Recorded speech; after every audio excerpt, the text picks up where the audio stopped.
So our top story today, and the man who stabbed Conservative MP David Amess to death has been found guilty of murder. Harbi Ali was convicted of killing the veteran MP, an act he carried out in October of last year.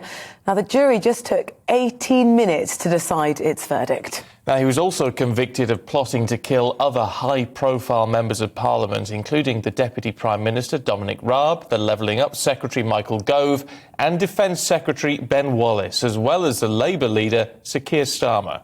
Ali had previously been cleared by the government's Prevent scheme, and there's reporting in The Guardian that understands he was being radicalised at the same time it was deemed that he wasn't a significant danger. The 26-year-old told the jury he killed Sir David because he was amongst the MPs who voted in favour of the bombing of Syria in 2014 and 2015.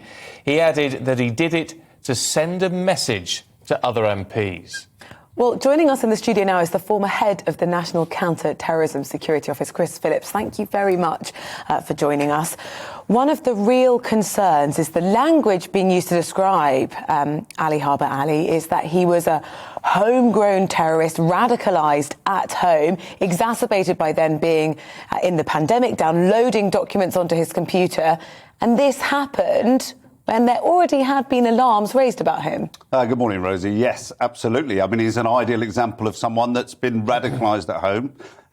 You're right, he's been putting things on his computer and he's built himself up into a rage that he decided to go and commit a terrorist attack. This is not unusual. I think there's a lot of people in the country like that, and that's the big concern. I mean, there's criticism, and understandably so, of the Prevent strategy, which is meant to focus on people like this and obviously try to prevent them committing these sort of crimes. But as we often say, I guess, there is a lot of work done, but it only takes one bad actor to get through. Yeah, and this is the trouble, of course. Success is when no terrorist attacks happen. Failure is when one happens. And what we're seeing here is one person that got through the net. Of course, I think there are key issues wrong with the Prevent strategy. But I think the strategy's right, but I think the tactics are probably not good enough. OK, so what needs to change? Well, at the moment, it's social worker-led, as an example, and I think it's too easy to believe someone that they're not.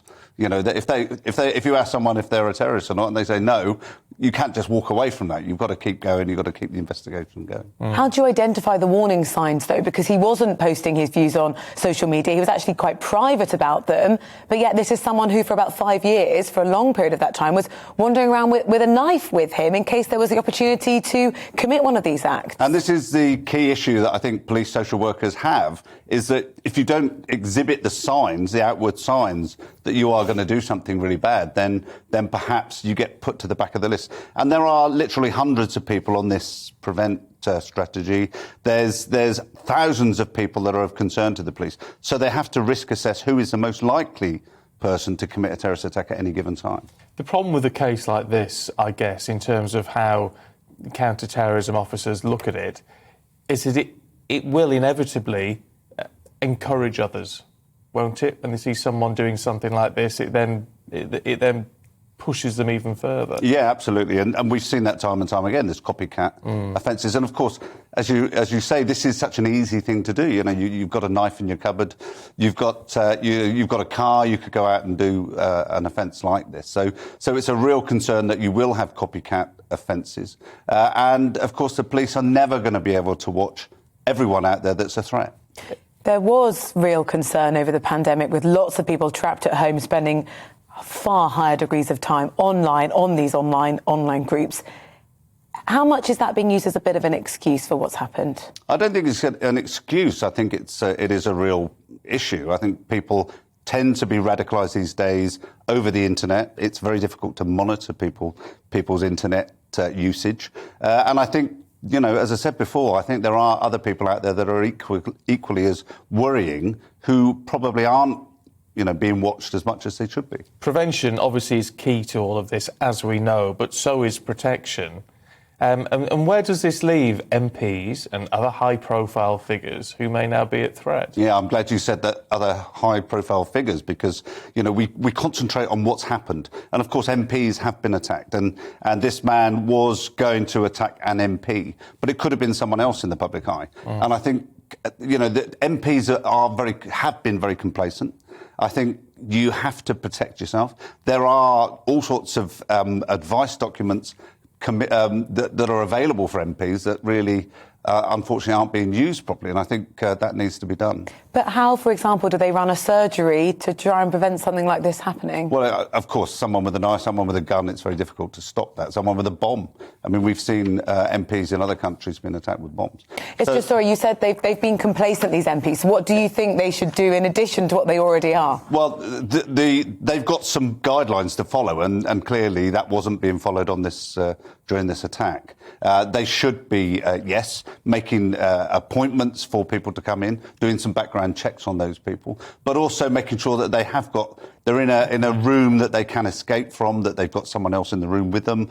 There's all sorts of things that they could be doing which fall short of actually having protection, security protection there. But those we know just aren't being done at the moment. So the key thing about all terrorism actually is to stop this complacency about it'll never happen to me. Yeah, and in terms of the homegrown element here, it's a horrible turn of phrase, but a realistic one, I guess. How do we? It's one thing with sort of anti-radicalisation work that goes on, but how do you kill it at source? Can that ever be done? Well, I think communities have got the biggest part to play in this, and there are always tells when someone starts becoming radicalised.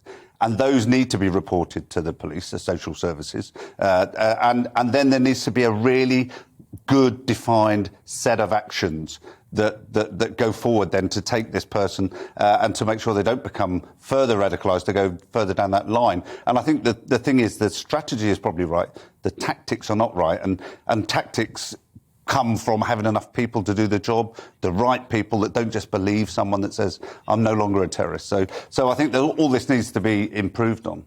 You mentioned tells. It might sound obvious, but just spell out for us what some of those are. Well, of course, they will say that they are radicalised. They will tell people that they believe in certain extreme ideas.